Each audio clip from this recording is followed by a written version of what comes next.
నిన్న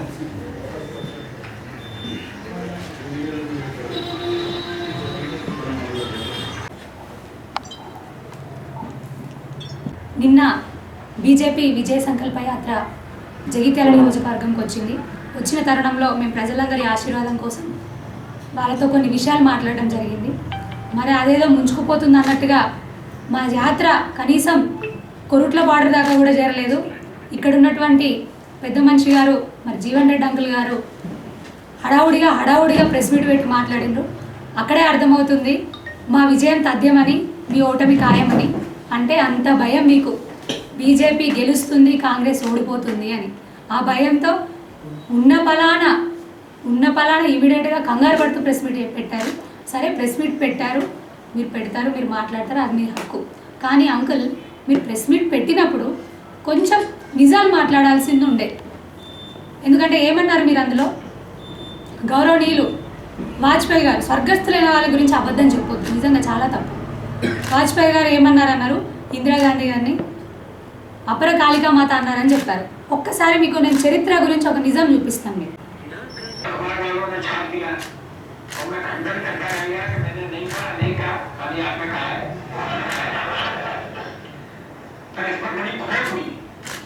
श्रीमती पुष्पा जयकर ने इंदिरा जी के बारे में एक पुस्तक लिखी और उस पुस्तक में वो इस बात का उल्लेख करना चाहती थी कि वाजपेयी ने इंदिरा जी को धोखा कराया। मेरे पास आई, मैंने कहा कि नहीं, मैंने नहीं कहा। मेरे नाम से छप गया था जरूर, लेकिन मैंने कहा नहीं था। तो फिर उन्होंने लाइब्रेरी में जाकर सारी किताबें निकाल ली और सारी कहानियां देख ली, उसमें कहीं धोखा नहीं मिला। लेकिन अभी भी धोखा मेरे पीछे है, जैसे आपके हाथ से रखा है। अभी तो आपके पीछे सोनिया जी है। ఆప్కి అదాలత్కి ఇచ్చిన షోలో స్వయాన వాజ్పేయిజీయే ఈ విషయాన్ని స్పష్టం చేయడం జరిగింది, నేను అనలేదు అని.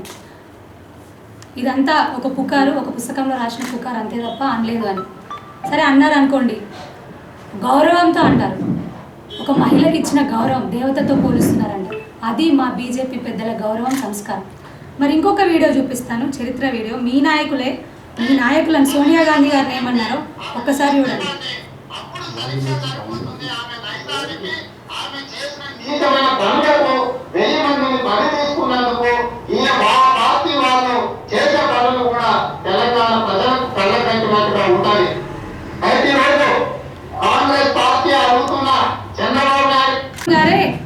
సోనియా గాంధీ గారిని బలిదేవత అన్నారు.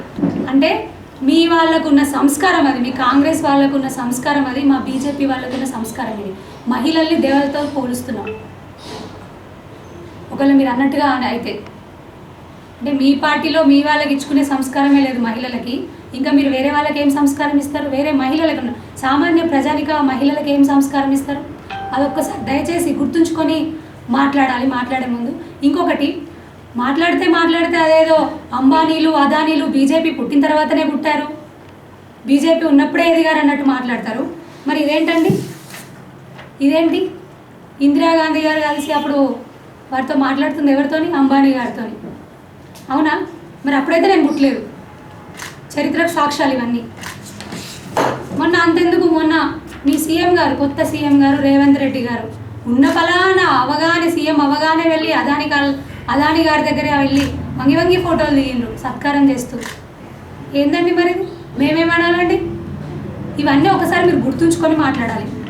సరే, ఇంకేం మాట్లాడుతూ ఉన్నారు? పాకిస్తాన్ మీద జెండా ఎగరేసినాం, కాంగ్రెస్ వల్లే సాధ్యమైంది అని.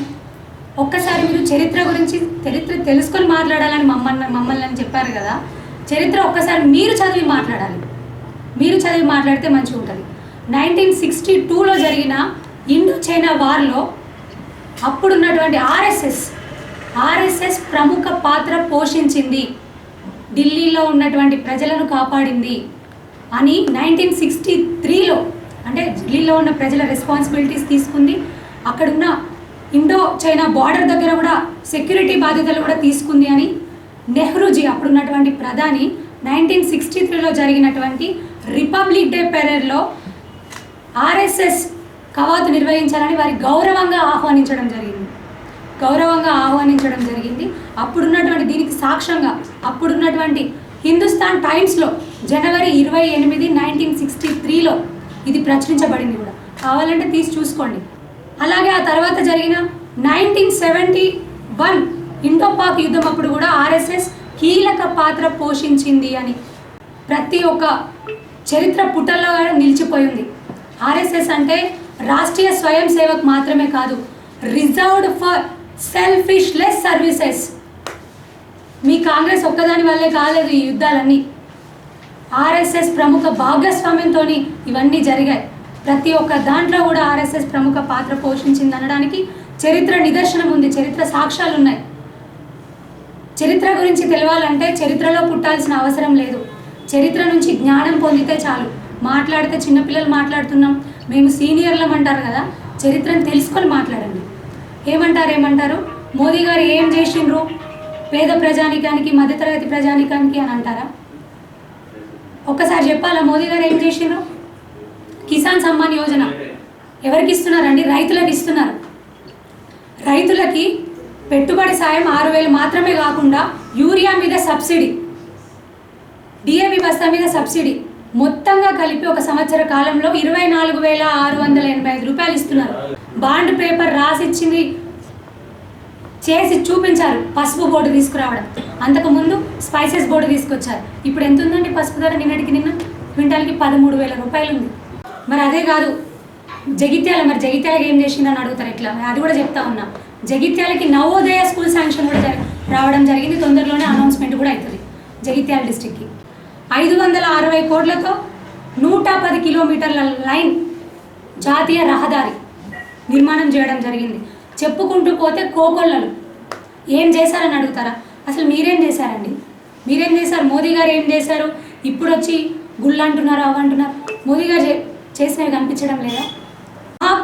మహాకాళేశ్వర్ కారిడార్, ఉజ్జయిని, కాశీ శివాలయం దగ్గర ఉన్నటువంటి కారిడార్, అంతెందుకు మొన్నటికి మొన్న జరిగిన రామాలయ నిర్మాణం, భవ్యమైన రామాలయ నిర్మాణం జరుగుతూ ఉంటే చేస్తామని చెప్పేస్తుంటే దానికి అగెనెస్ట్గా కొట్లాడింది ఎవరు? చేయొద్దని మీ ప్రభుత్వం కాదా? మీ పార్టీ కాదా? ఇప్పుడు వచ్చి మాట్లాడుతున్నారు. అంతెందుకు రామాలయం ఓపెనింగ్ చేస్తూ ఉంటే అన్ని పార్టీలను ఆహ్వానించినట్టు మిమ్మల్ని కూడా ఆహ్వానిస్తే మీ సోనియా గాంధీ గారు, మీ పెద్దలందరూ కలిసి ఏం చేసినారు? బైకాట్ చేస్తారా రామ మందిర దర్శనాన్ని? మరి మేము కూడా హిందువులమే మీరు చెప్పుకుంటారు కదా, రామాలయ దర్శనాన్ని కూడా మీరు బైకాట్ చేసిండ్రా? మరి బైకాట్ చేసినప్పుడు హిందువులు అని మీరు చెప్పుకోవడంలో అర్థమేముంది?